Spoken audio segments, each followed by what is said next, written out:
Day checkup. Hi, Rowdy Mom. Rowdy Sister. All right, Rowdy Sister. All right, so today we're doing a check-in. With our check-in, we are going to talk about sisters or siblings of a child with a disability, a sister of a child with DMDD. So typically in these kind of situations, you always hear like the mom's perspective. You always hear of like what mom's going through or how sad she is and different things like that. But you never hear about the rest of the family, or no one else ever thinks about how the rest of the family could feel in these situations.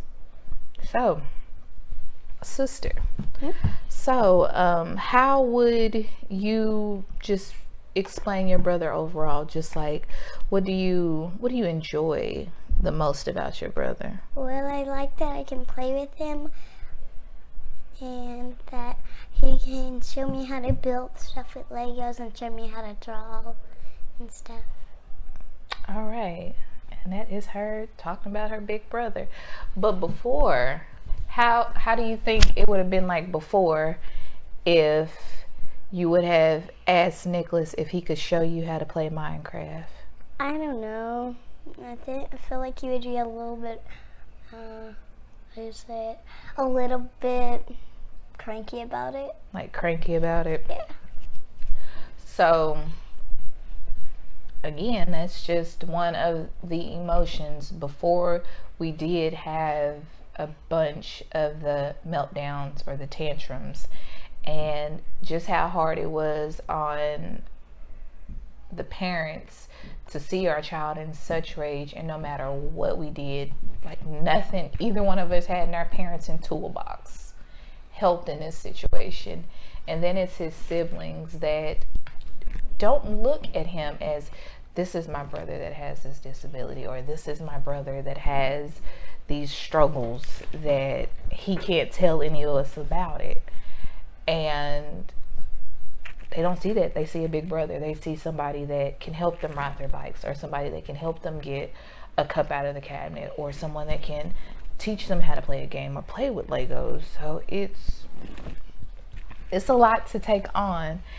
And do you remember one of the times that he had like a really, really like bad episode?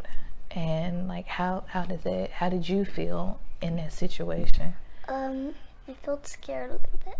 Felt scared a little bit.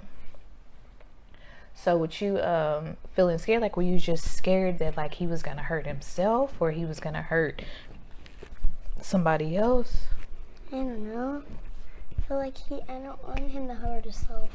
Okay. So in these rages, when he would have these rages, what would be some of the things that he would do? Maybe like he would probably I don't know, he would probably get mad or something. Okay. So he'd get mad? Okay, yeah. So in these situations, like when he would get mad, in these situations, him getting mad could be anywhere from him screaming and crying. And then when he wasn't screaming and crying, he was like yelling mean, hurtful stuff. And other times, what was the ways that he was acting out if he wasn't yelling or crying? What were the things that he would do? It'd probably be like breaking stuff or kicking stuff. Yeah, breaking stuff, kicking stuff, again, in that full rage and in that moment that is the like, I guess, inappropriate behavior or meltdowns that they would look at. Because in that case, it didn't matter what was there. It could have been something from a bookcase to just anything that was there that like he felt like that didn't need to be there. And how did it feel in times when he was in rage and we had to do something as such as like taking him to the hospital. I felt sad that he wasn't like around us. It was sad a little bit. It was sad a little bit. Mm-hmm. And we spent a lot of time with him at the hospital, huh? Mm-hmm. And in those cases when Daddy and I were at the hospital, like sometimes like what would you guys have to do? I don't know. Like maybe we would just have to find stuff to do. Yeah, we just have to find stuff to do. So Nicholas would be in the hospital, and then with us taking turns being at the hospital, sometimes you guys would have to go over to other people's houses, huh? Does that feel a little bit uncomfortable? I little... missed my bed and Miss Pumpkin. Your bed and Pumpkin. And I would usually, when I'm over someone's house for a few days, eventually when I'm at their house, I start crying because I miss you guys. And we definitely miss you guys. Like, we definitely did not enjoy having to take your brother to the hospital or to take you guys to other people's house, but we like just had to. It was something that had to be done sometimes.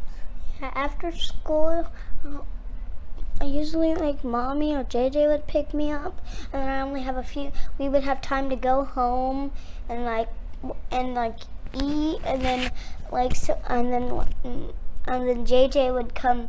We would go to the hospital and pick up JJ, and then we would take baths. When we went with Mommy, she picked us up. We had time to eat and take baths, and then we went to go get JJ from the hospital, and we spent a night with him. Sometimes just the opposite. Yep. Do we have any shout outs? Any shout outs? Who you want to shout out? Tell us one of the names. You can shout out whoever you want to shout out. Got any special people you want to say hi to? Yes. Okay, say hi to your special people. Hi, fans. Oh, you don't know their names? Okay. Well, hi. I'm just going to give out a little shout out for you guys. All right, so when we talk about so now Friday will be, is it 12 weeks? 12 weeks without us having to go to the hospital, or you guys having to go stay the night at somebody's house, or Nicholas breaking something, or Nicholas hurting himself. Like, how, like, can you remember life like before these 12 weeks? Well, it felt, I don't know, like when you guys were at the hospital with him, I would feel sad a little bit because I miss you and Nicholas. Yeah. And I miss home. So that's 12 weeks. 12 weeks where we haven't had to do any of that. Remember before, like when we would go out to eat, sometimes we would have to leave because he would get so upset. Yeah. The last time we went out to eat, how was that? It felt good. Felt good, yeah. Because he didn't have any meltdowns, so we get to actually stay there and eat our food. Yeah, no meltdowns, and 12 weeks. That's a long time. That's a long time. Without any problems. And he's been like super chill. Yeah. Like chill as a cucumber. Yeah. Yeah. And it's nice, and he's like cracking jokes, and some of his jokes are kind of funny, but I don't want to tell him that, because if I tell him that, he is going to tell me a joke every time he see me. I'm just saying, like, he has this material somewhere, and just to like see him in situations like, oh, what was it last weekend that we had a situation and we almost didn't make it to almost 12 weeks when your brother took his Pokemon card. Oh yeah, that was upsetting for him. That was his most favorite Pokemon card out of all of them. the good Pokemons he had, that was his most favorite. That was his most favorite. So Nicholas, like, this kid is like a kid that's like from the 90s that's stuck here. Like, he still collects Pokemon cards, love Pokemon cards, have books and books and books of Pokemon cards.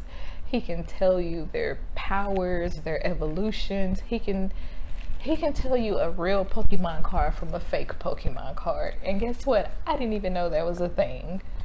So this thing that Pablo's been doing now is that he will go to school and he will like brag about something his sister has or his brother has. I don't know if it's just like, I'm super proud of them and they got this, and like I'm cool because they're cool. Like in Bears Team Bears, that when the sister and the brother went over, the sister went over to her friend's house, and she had so many Barbie dolls, actually called Barbie dolls, because they're bears. But the dolls. And then she kept on talking about how she wants more Barbie dolls and how she has so much Barbie dolls, and she never talks about what she has. Rosa, we were talking about Pokemon cards. Okay, so yeah. So again, this could have turned into a really bad situation. Nicholas and I were home that day, and while we were home that day, he noticed that the sleeve, so anybody that collects Pokemon cards, they have special sleeves that you can put the Pokemon card down inside of to like protect it. And he noticed that his Rainbow Charizard was not in the sleeve, and he was like, I'm sure Pablo took it. And I'm like, I don't know. He was like, can I go look through his Pokemon? And I'm like, whatever, go look through him. He went and looked, he couldn't find him. And he was upset about it. But he looked through him. When he couldn't find him, he left it alone.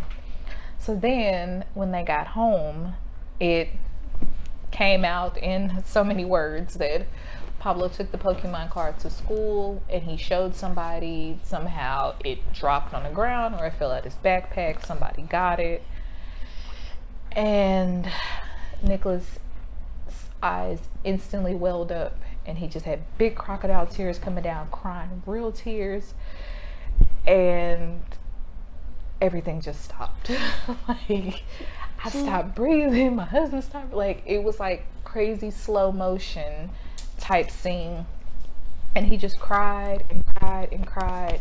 And again, we're like glancing back to like, this could go bad real quick, and it didn't. It did not go bad. It did not go bad at all. He screamed that he was upset, and that was not nice that Pablo did that. He cried because he's been collecting those cards, and one of his things that when we lost my mom last year, it affected Nicholas real bad, like really, really bad.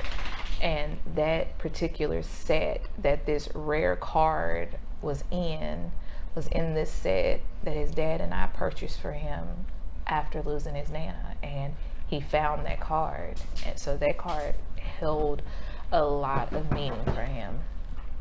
And even Rosa, when we were in the car, Rosa even noticed the tears, and Rosa, she was on high alert as well. She was like, whew, like, you know, trying to calm Nicholas down. She was like trying to soothe him, and again, before we went through everything that we went through with him, got him on the protocol, got everything okay, even Rosa trying to soothe him before would have turned into a completely different situation. He would have no longer be shifted on the card. Now he's angry at Rosa, and then that would have turned into a thing, and it did not. He actually allowed Rosa to soothe him, and he calmed down for a little bit, and then but then he just sat there, and we could see it. He was literally doing deep breathing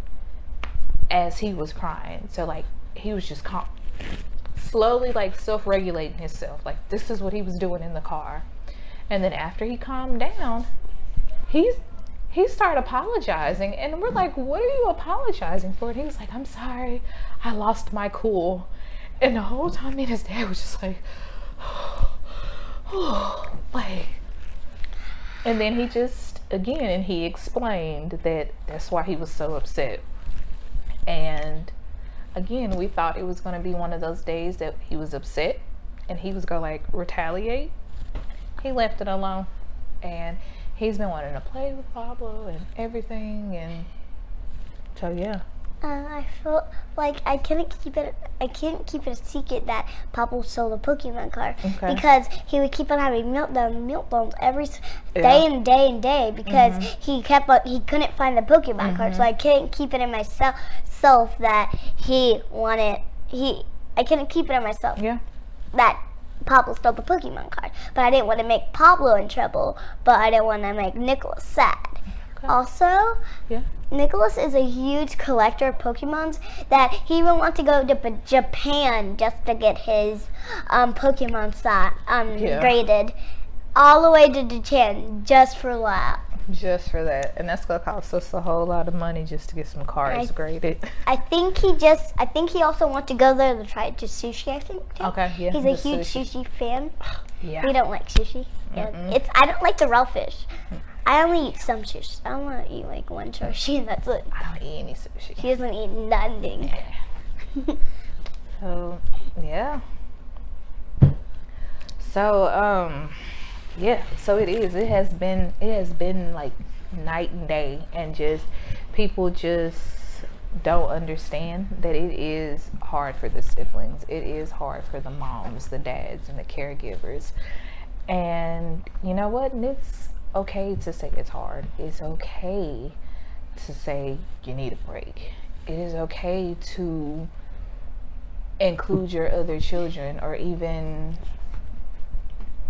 having to go to certain extents to make sure everyone is safe. So whatever methods that you have in place, or whatever situations you had to be in, whatever you had to do to keep yourself safe, your child safe, then that's what you had to do. And you should never ever have to feel bad about anything that you have to do to make sure your child or your children are okay. And we really need to think about the family as a whole in these type of situations. We shouldn't say like we want to pity that person or pity that family, but at the same time we still have emotions like everybody else. So you shouldn't feel like if somebody is upset that it's let's do a shout out to Melissa Barker, Emily Hicks, Amber Marie Bain. Hi. Hey, do a shout out to them. Give a shout out to Emily Moraine. No, Emily, Melissa, and Amber. Oh, and Amber. Yeah. So hi.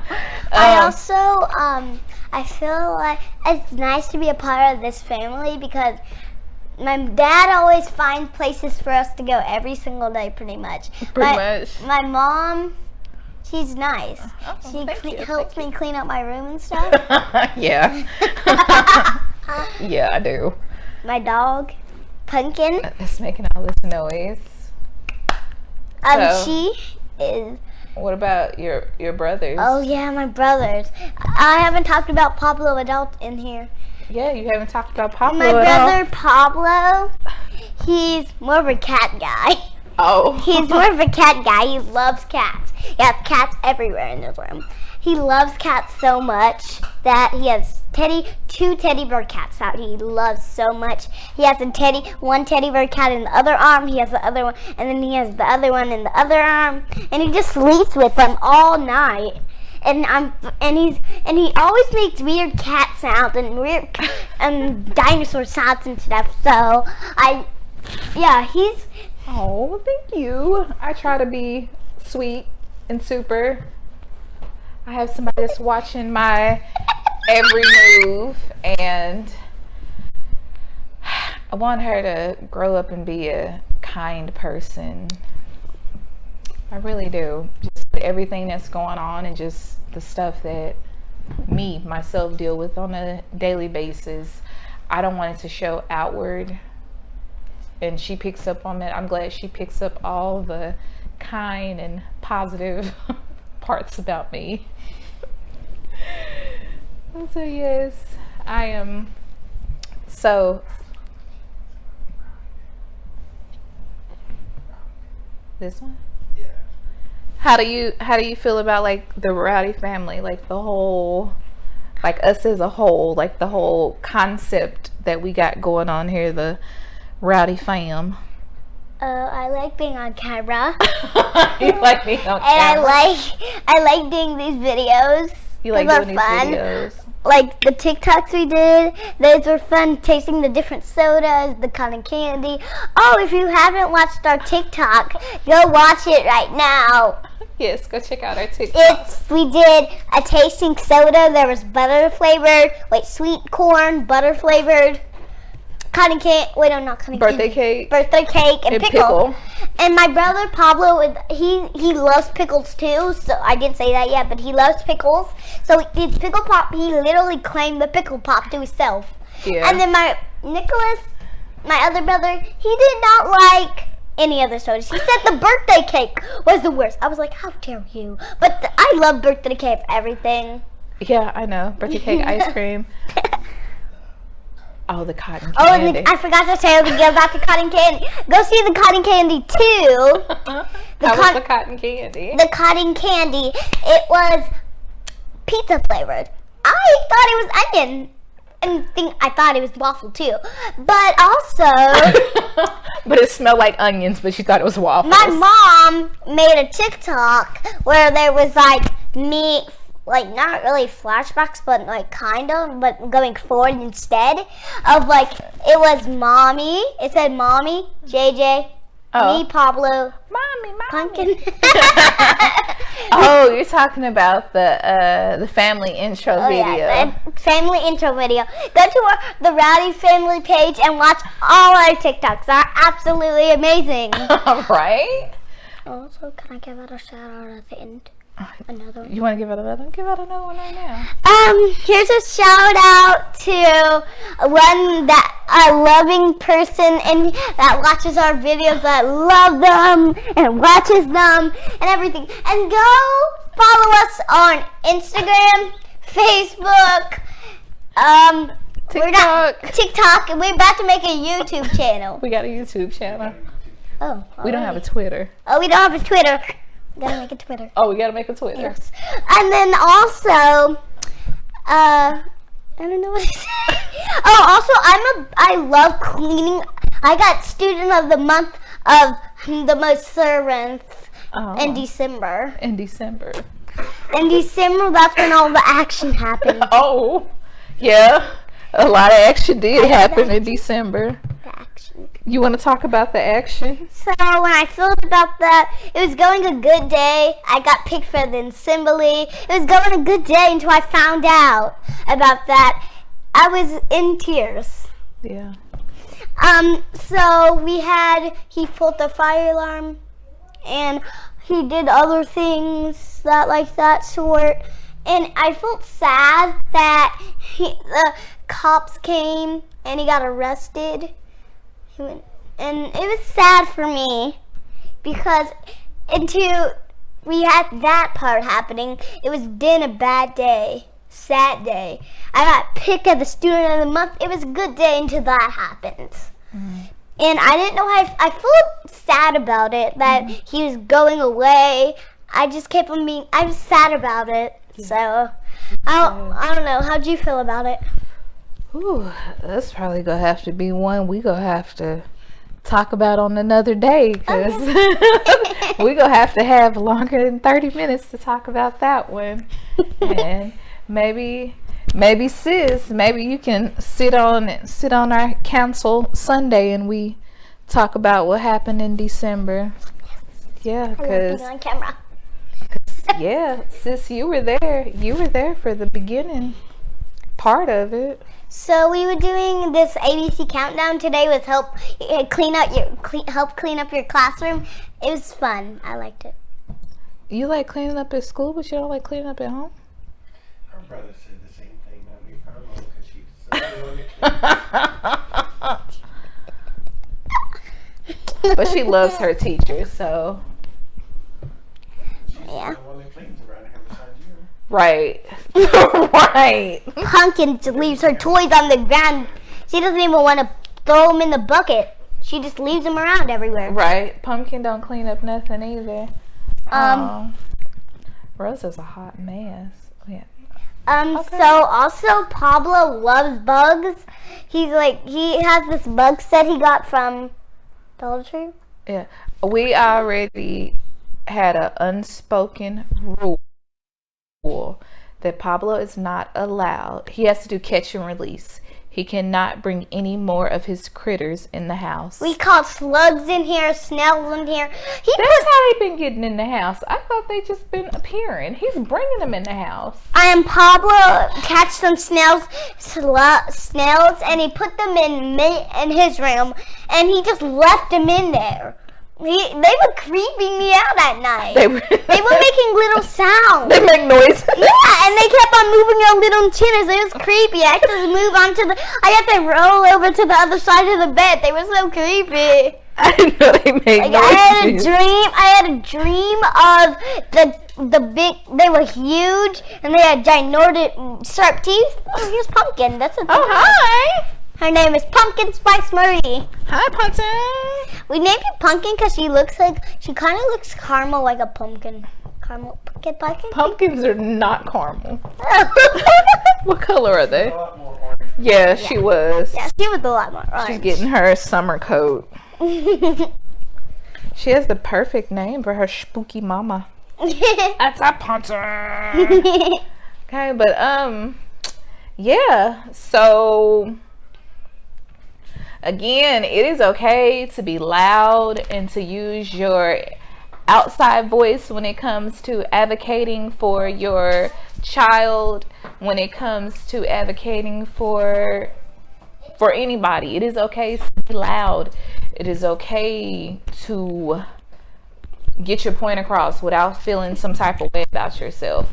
Sometimes when it comes to advocating for your child, everybody is not going to be your friend, and everybody is not going to like what you have to say when it comes to you advocating for your own child. It is okay. It is okay to be rowdy. Yeah.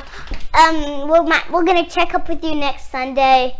I think. Yeah. Yep, Sunday. We'll see you Sunday. guys Sunday. And we'll talk about the things that happened in December. In Bye. December. Bye.